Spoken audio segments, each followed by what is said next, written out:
But if it is true and we don't pay attention, it's definitely going to end up there. Eventually, if we avoid things, things get worse and worse and worse.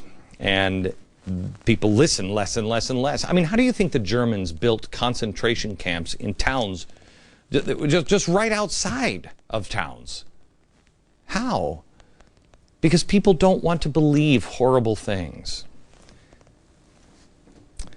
If you want to survive, you have to look at things that are true and prepare. Prepare for the worst, hope for the best. I don't want these things to happen. Who does? But we have to be willing to drop politics and just think as Americans, Democrat, Independent, Republican, look out of that box because we're entering a new time. Things have changed. This time period that we're in, that we're entering now, a very small window, it happens every time in history. I call it the Archduke Ferdinand moment. And I've been talking about this for years, but here it is a year ago, November 17th, 2008. I've been talking for 5 years about something I call the perfect storm. And I said all of these things, financial problems, wars, enemies within, enemies without, all of these things, every single one of these things we have handled and this country can deal with. However, we have never dealt with all of them at the same time. And if 2 or 3 of them spiral out of control, I've been warning for 5 years, guys, we're in a different world. It is not the same.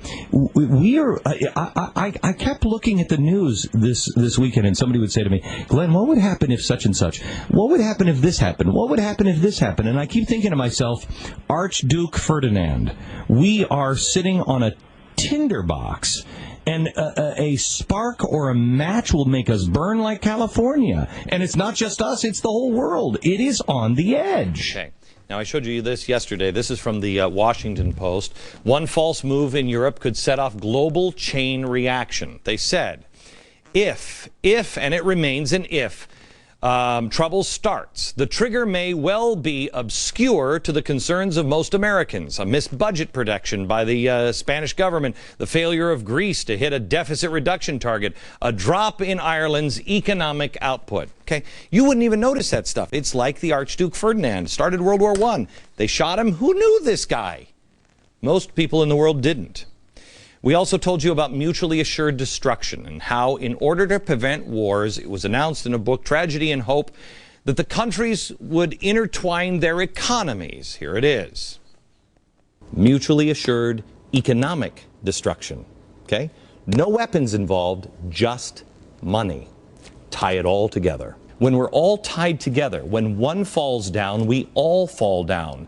If America falls economically, the entire world will fall. If China falls, the world falls. Europe falls, the world falls. Got it? Okay.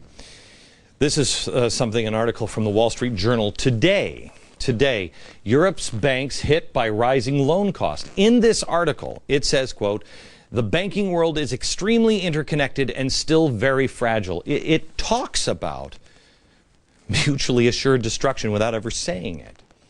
Finally, I talked to you about how Europe, where it was headed, and how they were about to repeat the mistakes of the past. Watch. We're going down the wrong tracks and... Okay. All right, I guess we're not going to show you that. I said we're going down the wrong tracks, and here's what was going to happen. You were going to have communists, and you were going to have Nazis. We were going to repeat the mistakes of the past in Europe. Today, of course, Times and everybody else said, no, that's absolutely crazy. Here's today in the London Telegraph. Europe's deflation torture is a gift to the far left. There is typically a lag time between economic shocks and social fury. Luckily, there is no fascist threat here at this time. It is the more benign Marxist left that stands to gain. Those are the people who are way ahead. Worldwide, the Marxists. We told you that. We were made fun of it. Now, I have to pick apart the Telegraph. Do they not? I mean, I can't even read German. Do they not just pay attention? This is a German newspaper. Harry was, where were you, Harry, when you got this? Harry was overseas, and he got this on a plane, brought it in. I can't read German. But I do see the Nazi fest in this. What does this say? That there's these neo-Nazi bands that are performing now in the country, and they're being tolerated. They're being tolerated.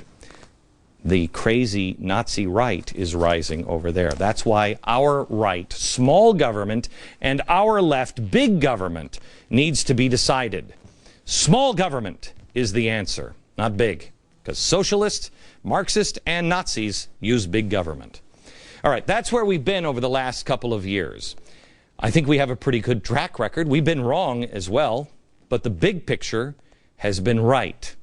That is important to admit and address, because if you're going to go to a doctor, you want to go to the doctor with the one that can actually has a good record of diagnosis. We have a pretty good one. Again, not a perfect one, but pretty good.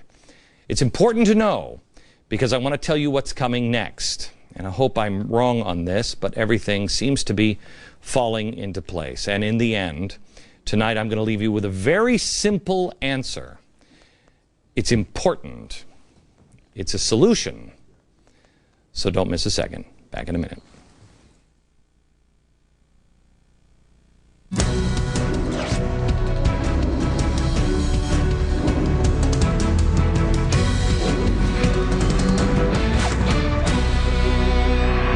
Talk to you a little bit about what could possibly be in our future, and I don't think there's really much speculation on this, but I want you to know the attacks are going to come fast and furious from the left. Some of them will be deserved if you take this and you go down a tinfoil hat road. I mean, you don't need to go to the Bilderbergers. I mean, it's as useful as going to the Whataburgers. You don't have to do that. But like every time,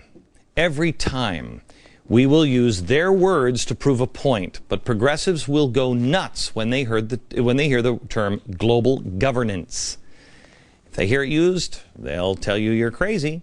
Here's an example from a left-wing blog. Seriously, for a moment, they write, we're going to have to address the paranoia about global takeover at some point, probably in easy-to-comprehend Dick and Jane language for the Tea Party. Well, that's good. But apparently this blogger, while sitting in his underpants in his parents' basement, failed to notice that Gustav Speth, he is the former head of the World Resources Institute, an institute that Al Gore is part of, said back in 1997 this: global governance is here to stay, and driven by economic and environmental globalization, global governance will inevitably expand. Oh, well, if that's all it is. A UN development report in 1999, UN wrote, this is important, governance is not government. It is the framework of rules, institutions, and practices that set limits on behavior of individuals, organizations, and companies. Oh, well, if it's only setting limits on you, but it's not a government, oh, I'm fine with it.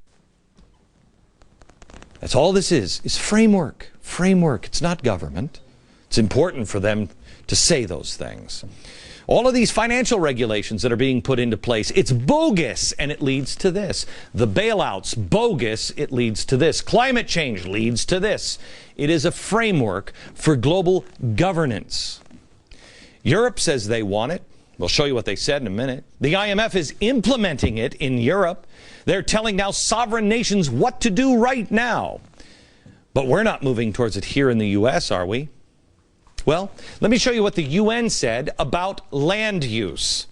Private land ownership is also a principal instrument of accumulation and concentration of wealth, therefore contributes to social injustice. If unchecked, it may become a major obstacle in the planning and implementation of development schemes. Wow. Hey, on a completely unrelated note, have you noticed what our government has been doing? Fannie and Freddie already back 96% of U.S. residential mortgages. They will own or guarantee $5.5 trillion in mortgage debt. That is half of the current market. Plus, the federal government already owns 30% of land in America. They have plans now to seize another 10 million acres just this year from Montana to New Mexico.